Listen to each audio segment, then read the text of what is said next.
What is up, DS3 TV? We are back for another video. Merry Christmas to all of you guys out there. I hope you guys are having a good Christmas. And yeah, let's get into the video. World War I Christmas Truce, Letters from the Trenches. This is part 2. I think there's only 2 parts to this. So yeah, let's get into it and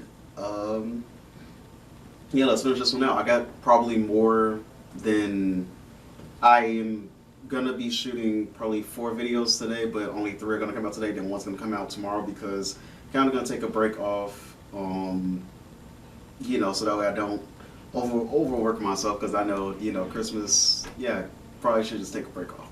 So I'm gonna shoot 4 videos today, so that way I don't have to shoot anything tomorrow.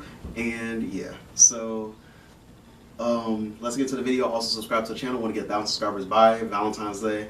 And yeah, let's get into it and play. German newspaper in December of 1914.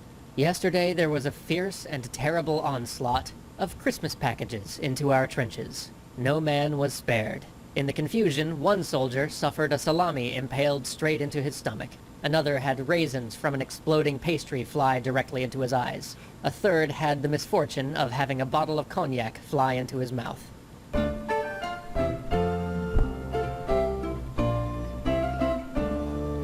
I like the funny imagery that they use, that you know they use in the letters. It makes it better because it shows it shows even more so the humanity behind it, you know.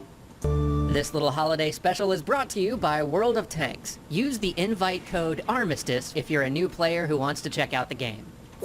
World War I was a letter-writing war, one where pencil and paper were a soldier's line of communication with friends and family, and reading those letters provides some insight into what life was like in those trenches. So today, let's read some excerpts from those soldiers' holiday letters. Now, of course, none of us at Extra Credits have ever experienced being deployed over the holidays, so real quick, I want to hand the mic over to somebody who has. Here is Wargaming's military specialist, Richard Cutland, back again to give us a little insight.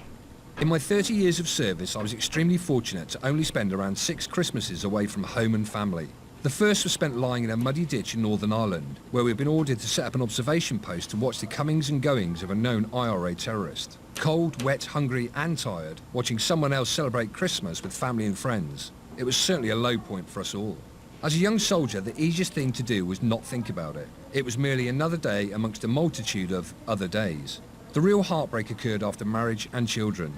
It was wrenching to explain why Daddy would not be there on such a special day. Tales of helping Santa at the North Pole or having to feed the reindeer quickly wore thin as my children grew older and wiser. A soldier's wife has much to contend with, and my own wife's angst and worry during any operational tour was compounded when I was away for the holidays. The armies always tried their best if circumstances allowed.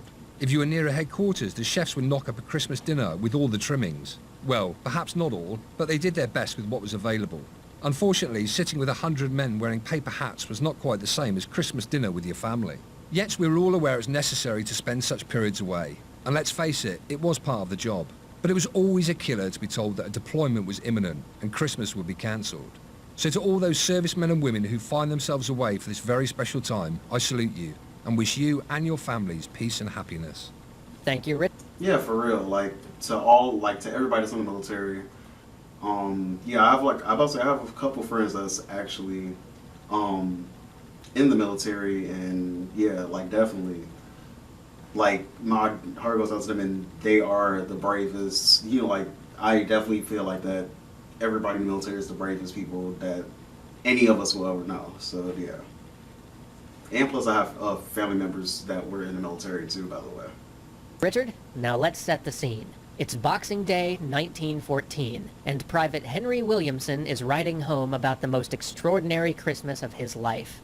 I'm writing from the trenches. In my mouth is a pipe presented by the Princess Mary. In the pipe is tobacco. Well, of course, you say. But wait, in the pipe is German tobacco from a German soldier. Yes, a live German soldier from his own trench. On Christmas Eve, both armies sang carols and cheered, and there was very little firing. The Germans called to our men to come and fetch a cigar, and our men told them to come to us. This went on for some time until a bold Tommy crept out and stood between the trenches, and a Saxon came to meet him.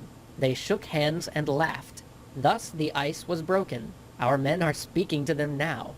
German Corporal Joseph Wenzel was similarly amazed at the gathering, writing, "What I believed to be madness several hours ago, I could see now with my own eyes. Bavarians and English, until then the greatest of enemies, shook hands, talked, and exchanged items.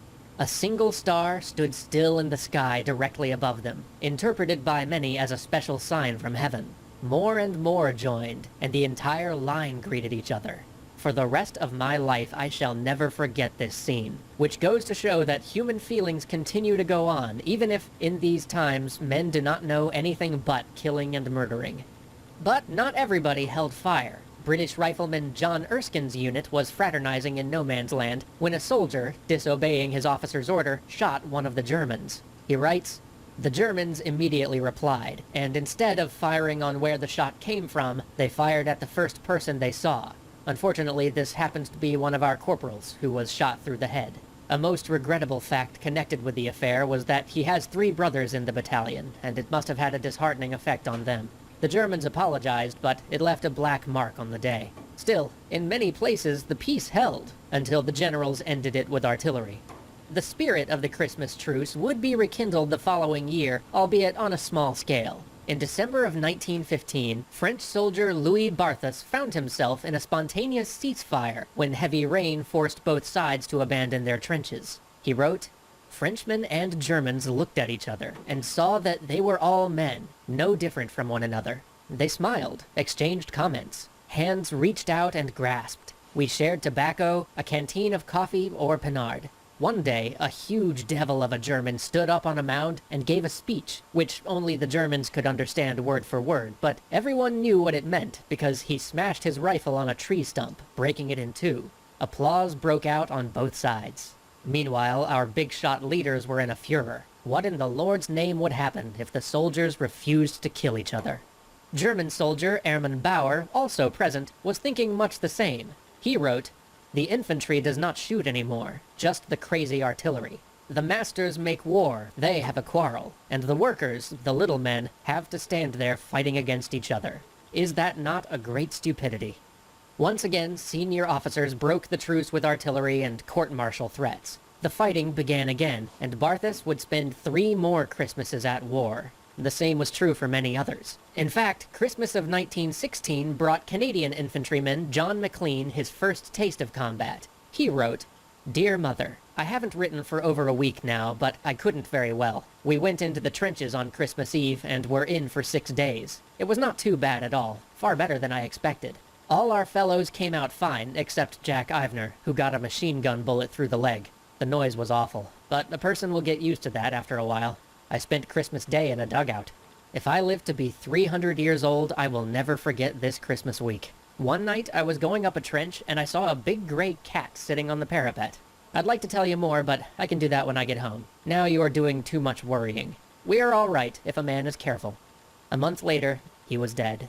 Meanwhile, another Canadian, Jack Davy, was having a bittersweet Christmas. He had come home after months in a POW camp, only to find himself at a military hospital in Toronto, thousands of miles from his new fiancée. He wrote to her on Boxing Day, "Darling Kitty, many thanks for the letter and the card with Christmas wishes. We had quite a snowstorm on Christmas Eve. It's quite a novelty to see a real white Christmas. Yesterday was a lovely day. On the whole, I had a good time, but I hope next year won't be such a disappointment for us, sweetheart.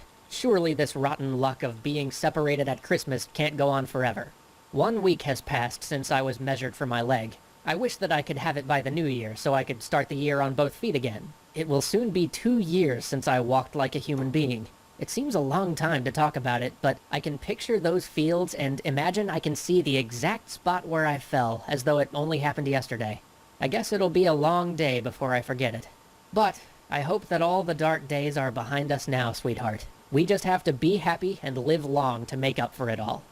As the war ended and the veterans trickled home, that is exactly what they tried to do. Yet their holidays spent in the shadow of dugouts would never fully leave them. There are so many letters like these. Honestly, deciding which ones to include was the hardest part. But if this happened to capture your imagination, try something later. If you go home for the holidays, or if you happen to already be there, ask your relatives if they have any old letters lying around. It's possible that the next story from the trenches might come from your own family. Happy holidays, everybody. We'll see you next year. That's pretty crazy, but yeah. So talk to you guys in the next video. Subscribe to the channel. Want to get 1,000 subscribers by Valentine's Day. Also, comment videos that you want me to watch down below. And yeah, talk to you guys in the next video, and peace.